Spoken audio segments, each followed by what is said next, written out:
राधे राधे दोस्तों, आप सभी का आज के इस लेक्चर में स्वागत है। आज हम जानेंगे सरल मापनी कैसे बनाएं। तो चलिए शुरू करते हैं। चलिए, इसमें एक प्रश्न है कि 1:50,000 मापनी पर निर्मित मानचित्र के लिए एक सरल मापनी की रचना कीजिए जिसमें किलोमीटर और मीटर पढ़े जा सकें।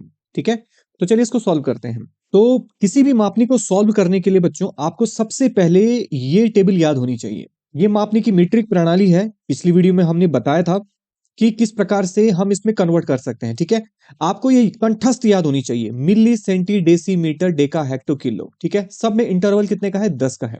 याद क्यों होनी चाहिए? क्योंकि हम आसानी से कन्वर्ट कर सकते हैं। जैसे इसमें किलोमीटर और मीटर की दूरी हमें निकालनी है। ठीक है, तो 1 किलोमीटर में कितने मीटर होते हैं?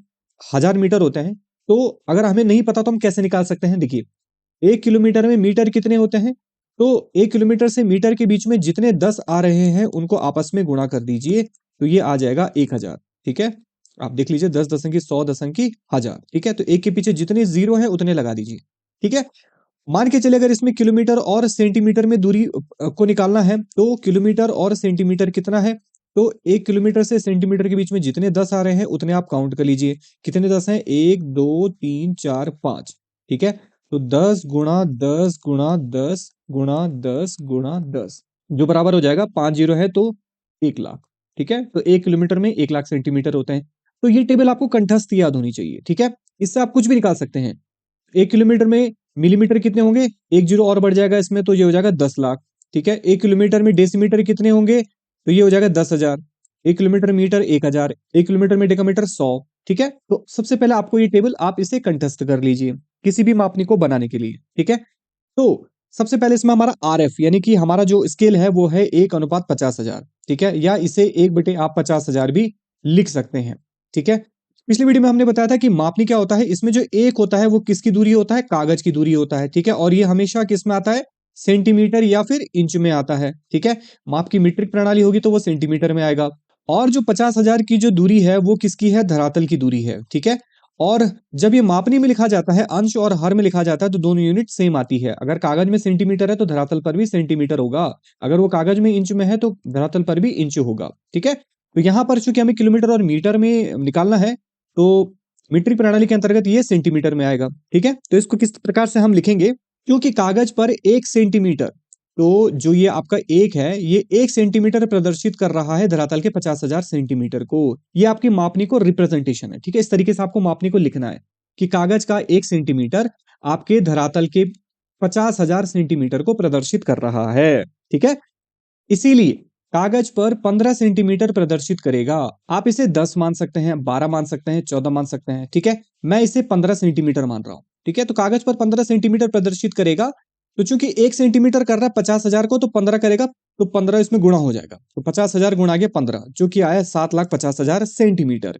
अभी जो दूरी है वो किस में है? सेंटीमीटर में है। ठीक है, आपस में गुणा कर देना है। लेकिन हमें दूरी किस में चाहिए? किलोमीटर और मीटर में चाहिए। तो किलोमीटर और मीटर में बड़ी इकाई कौन सी है? किलोमीटर है। तो हम सबसे पहले सेंटीमीटर को किलोमीटर में कन्वर्ट करेंगे। तो इसके लिए हमें पता होना चाहिए कि 1 किलोमीटर में कितने सेंटीमीटर होते हैं? 1 लाख सेंटीमीटर होते हैं। ये हमने कैसे निकाला?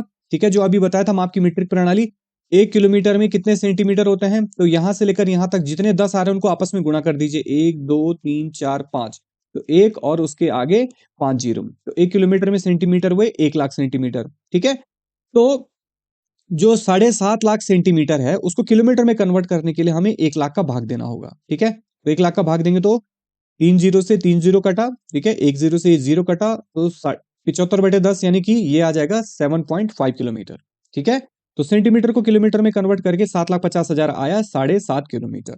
ठीक है, लेकिन यहां पर भी जो ये इकाई आई है वो आई है दशमलव में। ठीक है, और हमें दशमलव नहीं चाहिए, बल्कि हमें हमें इसका नजदीकी पूर्णांक संख्या चाहिए। पूर्णांक संख्या मतलब जो पूर्ण हो, दशमलव में ना हो। जैसे फॉर एग्जांपल वो 7 हो सकता है, वो 6 हो सकता है, वो 5 हो सकता है। ठीक है, और संख्या भी कुछ ऐसी चाहिए जिसे हम आसानी से डिवाइड कर सकें। तो इसीलिए हम इसमें 5 किलोमीटर को मान लेते हैं। ठीक है, कि अब हमें 7.5 किलोमीटर नहीं चाहिए बल्कि 5 किलोमीटर चाहिए। तो 7.5 किलोमीटर प्रदर्शित हो रहा है कितने से? 15 सेंटीमीटर से। तो 5 किलोमीटर कितने से प्रदर्शित होगा? तो इस पूर्णांक को निकालने के लिए, ठीक है, इसका एक तरीका होता है कि चूंकि 7.5 किलोमीटर प्रदर्शित होता है 15 सेंटीमीटर से, ये तो अभी हमने जाना 7.5 किलोमीटर प्रदर्शित हो रहा है 15 सेंटीमीटर से। इसीलिए 5 किलोमीटर प्रदर्शित होगा। 5 हमने पूर्णांक संख्या मान लिया, ठीक है। आप 6 भी मान सकते हो, आप 7 मान सकते हो, इवन आप इसके बाद की संख्या भी मान सकते हो। आप 8 भी मान सकते हो, 9 भी मान सकते हो, 10 भी मान सकते हो, लेकिन कोशिश करें नजदीकी पूर्णांक हो, ठीक है। ये आपके ऊपर निर्भर है। मैं यहाँ पर 5 किलोमीटर मान रहा हूं, तो 5 किलोमीटर प्रदर्शित होगा, तो इसके लिए करना होगा मैं 15 गुणा 5 बटे 7.5, ठीक है, जो कि आएगा 10 सेंटीमीटर। कैसे आया, इसको थोड़ा ऐसा यहाँ पे सॉल्व करते हैं। तो 15 पंजे होता है 75, तो ये आया 75 बटे 7.5, ठीक है। तो आप हमेशा ध्यान रखिएगा, दशमलव के अंक का भाग देने के लिए आपको क्या करना है, देख लीजिए। 75 को 75 बटे हम 1 लिख सकते हैं, ठीक है, मतलब जिसके हर में कुछ नहीं होता उसके हर में हम 1 लिख सकते हैं। और 7.5 को हम 75 बटे 10 भी लिख सकते हैं, क्योंकि 10 का भाग अगर हम 75 में देंगे तो वो 7.5 आएगा, ठीक है, क्योंकि हमें दशमलव हटाना है, ठीक है। तो इस कंडीशंस में 10 आपका ऊपर वाले से गुणा होगा और ये वाला इससे गुणा होगा, यानी कि 75 गुणा गया 10, तो 10 ऊपर चला जाएगा अंश में, ठीक है। और इसके नीचे जो ये होगा 1 गुणा गया 75, ठीक है। तो जो आएगा 750 बटे 75, ठीक है।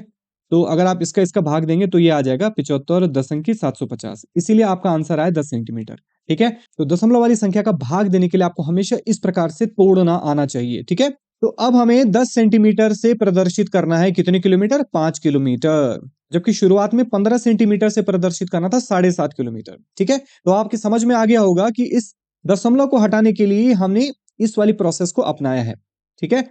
अगर मान के चलिए 7.5 के बजाय यहां पर सीधे 5 किलोमीटर उत्तर आ जाता, तो तब हमें इस प्रोसेस को करने की आवश्यकता नहीं थी, ठीक है। लेकिन क्योंकि यहां पर हमारा उत्तर दशमलव में आया है, तो इस दशमलव को हटाने के लिए हमें नजदीकी पूर्णांक संख्या को निकालने के लिए इस प्रकार की प्रोसेस को अपनाया है। तो यहां पर आपको यह ध्यान देना, ठीक है। अब हमें 10 सेंटीमीटर से प्रदर्शित करना है 5 किलोमीटर, ठीक है।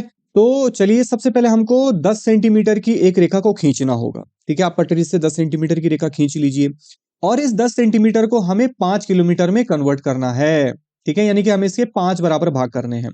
तो किसी भी सरल रेखा का भाग कैसे करें, तो इसके लिए आपको क्या करना चाहिए, तो इसके लिए आपको किसी भी सरल रेखा के नीचे एक रेखा खींच देनी है, ठीक है। डैश डैश रेखा आप खींच लीजिए। ये डैश डैश इसीलिए खींचनी है ताकि आप इसको बाद में मिटा सको, ठीक है।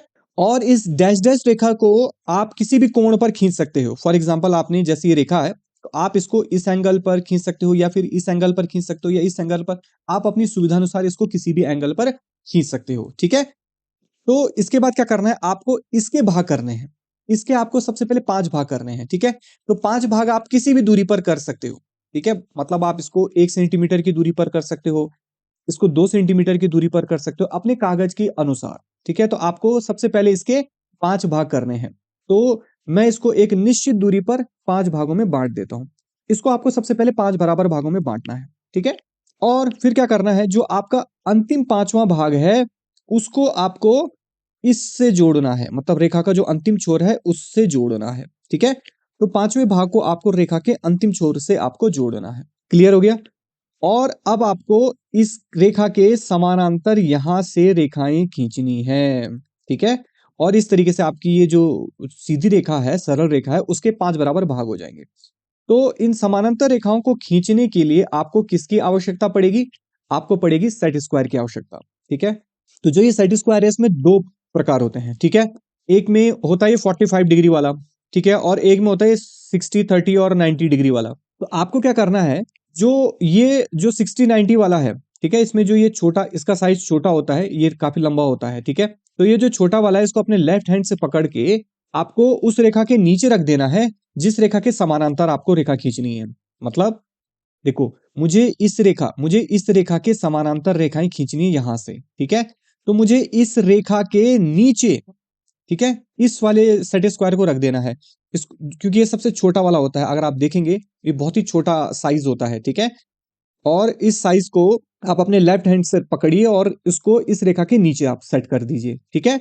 और जो दूसरा वाला सेट स्क्वायर है उसको आपको ठीक इससे सटा करके रख देना है, ठीक है, आपस में जोड़ देना है। और फिर आपको इस वाले को पकड़ना है, इस वाले को हिलाना नहीं है, ठीक है, इस वाले को टाइट पकड़ के इस वाले को आगे मूव कराना है, ठीक है। तो जैसे अभी हम देखेंगे, आपने इसको आगे मूव कराया, ठीक है, और जैसे आप आगे मूव वहां पर कराएंगे जहां पर आपको नेक्स्ट पॉइंट से लाइन चाहिए, ठीक है। तो चौथे पॉइंट से फिर आप एक लाइन खींच लीजिए, ठीक है। तो इस प्रकार आपकी चौथे से इस पांचवी की समानांतर रेखा हो जाएगी। ठीक है। अगर आपका सेट स्क्वायर हिल जाए तो आप तुरंत इसको फिर से रिप्लेस कर लीजिए, चौथी रेखा के नीचे आप इसको रख दीजिए। ठीक है। फिर इस बड़े वाले को इसके साथ रख दीजिए और फिर इसको स्थिर पकड़ के, इसको टाइट पकड़ के ताकि ये हिले ना, और फिर इस वाले को आगे मूव कराइए। ठीक है। इस तरीके से आगे मूव कराएंगे। फिर तीसरे पॉइंट से भी आप लाइन खींच लीजिए। ठीक है। गलती से अगर आपका ये हिल गया है कोई बात नहीं, फिर तीसरे पर रख दीजिए। अगर आपका यहाँ पर कंप्लीटली हिल गया, आपको आप इसमें कॉन्फिडेंट नहीं है, तो आप इस सेट स्क्वायर को फिर से पांचवें पर रख सकते हैं। ठीक है। फिर इस वाले को इसके नीचे रख के फिर आगे बढ़िए, फिर दूसरे से रेखा खींचिए। फिर अगर ये हिल गया है तो फिर इसको सेट कर दीजिए और फिर इसको पहले वाले के नीचे रख दीजिए और इस प्रकार आप इसकी रेखाएं खींच लीजिए। ठीक है। आप इसको 5 बराबर भागों में बांट लीजिए। तो जो अब ये सीधी रेखा है ये 5 बराबर भागों में बंट गई है। ठीक है। देखिए फिर आपको क्या करना है, आपके जो ये पॉइंट निकल करके आए हैं, ठीक है, जो 5 बराबर भागों में जो पॉइंट निकल करके आए हैं, इसमें प्रत्येक बिंदु से 90 डिग्री के कोण बनाना है। ठीक है। आप इसे 90 डिग्री का कोण बनाना है। इसके लिए आपको चांदे का प्रयोग करना होगा। ठीक है। चांदे से आप यहाँ पर एक 90 डिग्री का एक बिंदु ले लीजिए। ठीक है। और एक 90 डिग्री की आप इसमें रेखा खींच लीजिए। ठीक है। 1 सेंटीमीटर की ऊंचाई आप इससे रखिएगा। ठीक है। 1 सेंटीमीटर की ऊंचाई आप इसे ऊपर रखिएगा 90 डिग्री पर। ठीक है। और ऐसा ही प्रत्येक बिंदु से आपको क्या करना है, 90 डिग्री यहाँ पर प्रत्येक बिंदु पर आपको चांदा रखना है। प्रत्येक बिंदु पर आपको चांदा रखना है और प्रत्येक बिंदु से आपको 90 डिग्री की रेखा खींचनी है और 1 सेंटीमीटर की आप इसे ऊंचाई रखिए। ठीक है। और फिर आप इसको आपस में ऊपर से मिला दीजिए। ठीक है। और जो सबसे पहला वाला पॉइंट है, आप इसको 0 रखेंगे। आप यहां पर इसको 0 कभी नहीं रखेंगे। ठीक है। आपका 0 कहां पर आएगा, हमेशा पहले वाले पॉइंट पर आएगा। ठीक है। और बाकी के पॉइंट पर आप उसके दूसरे नंबर लिख देंगे, 1 2 3 4 5। ठीक है। तो हमें 10 सेंटीमीटर से प्रस्तुत करनी थी 5 किलोमीटर की रेखा। ठीक है। तो लेकिन यहाँ पर लास्ट में 4 ही आया है। 4 इसलिए आया क्योंकि हमने 0 यहां से शुरू किया, हमने एक पॉइंट छोड़ दिया है। अगर 0 यहां से शुरू करते तब 1 2 3 4 5 आ जाता, लेकिन 0 यहां से शुरू किया है तो जितनी हमें संख्या विभाजित करनी है उसकी एक संख्या कम आ जाएगी। ठीक है। और इस 4 के आगे आपको लिख देना है किलोमीटर। ठीक है। जो बड़ी इकाई है, ठीक है, जो आपको प्रश्न पूछा गया है उन दोनों में बड़ी इकाई कौन सी है आपको हमेशा ध्यान रखना है। तो जो बड़ी इकाई है वो आपको हमेशा राइट साइड में लिखनी चाहिए। ठीक है। और जो छोटी इकाई है वो लेफ्ट साइड में आ जाएगी। ठीक है। तो किलोमीटर और मीटर में बड़ी इकाई है किलोमीटर, तो वो राइट साइड में आएगी। तो यहां पर आप देख लीजिए, अगर हम नीचे की ओर बढ़ते हैं तो वो छोटी इकाइयां हैं और ऊपर की ओर बढ़ते हैं तो सभी बड़ी इकाइयां हैं। ठीक है। मतलब जैसे मिलीमीटर सबसे छोटा है, उससे बड़ा है सेंटीमीटर, उससे बड़ा है डेसीमीटर, उससे बड़ा है मीटर, उससे बड़ा है डेकामीटर, उससे बड़ा है हेक्टोमीटर और उससे बड़ा है किलोमीटर। ठीक है। और अगर हम इसको उल्टा चलें, तो अभी तो हम ऊपर की ओर चढ़े ना, और अगर हम नीचे की ओर बढ़े तो किलोमीटर से ये सारी छोटी इकाई हैं। हेक्टो छोटा है, डेका छोटा है, मीटर छोटा है।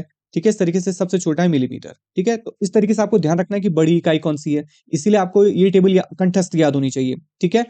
तो एक चीज, दूसरी चीज आपको यह है कि 1 किलोमीटर में कितने मीटर होते हैं, ये तो हमें जाना 1000 मीटर होते हैं। कैसे पता किया, अभी बताया था 1 किलोमीटर में कितने मीटर होते हैं, तो जितने 10 आ रहे हैं उतने आप काउंट कर दीजिए। ठीक है। उतने 10 गुणा के 10 गुणा के 10, तो 1000 मीटर। ठीक है। तो यहां पर हमें क्या करना है, ये 0 से और इसके बीच में जो 1 किलोमीटर की डिस्टेंस है, ये 1 1 किलोमीटर है ना, 1 2 3, यानी कि प्रत्येक 1 1 किलोमीटर को प्रदर्शित कर रहा है। तो हमें इस 1 किलोमीटर की दूरी को 1000 मीटर में कन्वर्ट करने के लिए क्या करना होगा, इसके आप 10 भाग करने होंगे। ठीक है। हमें कितने भाग करने होंगे, 10 भाग करने होंगे। ठीक है। तो फिर 10 भाग करने के लिए हमें वही प्रक्रिया अपनानी होगी जो हमने इस 10 सेंटीमीटर की सीधी रेखा को विभाजित करने के लिए अपनाई थी। ठीक है। अब हमें सिर्फ इस भाग का 10 भाग करने हैं। ठीक है। तो इसके लिए क्या करना होगा, हमें पुराने वाली जो डैश डैश लाइन है उसको हम मिटा देंगे। तो अब हम क्या करेंगे, सबसे पहले इसके नीचे एक डैश डैश लाइन खींच लेंगे। ठीक है। जैसे हमने उसकी खींची थी। आपका जो ये एंगल है वो कितना भी हो सकता है। ठीक है। जैसे फॉर एग्जांपल अगर आप चाहें तो इसको इसी एंगल में खींच सकते हैं या फिर इस एंगल में खींच सकते हैं या फिर किसी भी एंगल में। ठीक है। ये आपके ऊपर निर्भर करता है। ठीक है। और इसके हम कितने भाग करेंगे, इसके हम भाग करेंगे 10। ठीक है। क्योंकि हमें इसे 10 भाग करने हैं, 1 किलोमीटर में मीटर को प्रदर्शित करना है। ठीक है। तो हमने इसके 10 भाग कर दिए। ठीक है। क्या करना है, 10वें भाग को मिलाना है इसके अंतिम छोर से। ठीक है। तो 10वें भाग को इसके अंतिम छोर से हमने मिला दिया।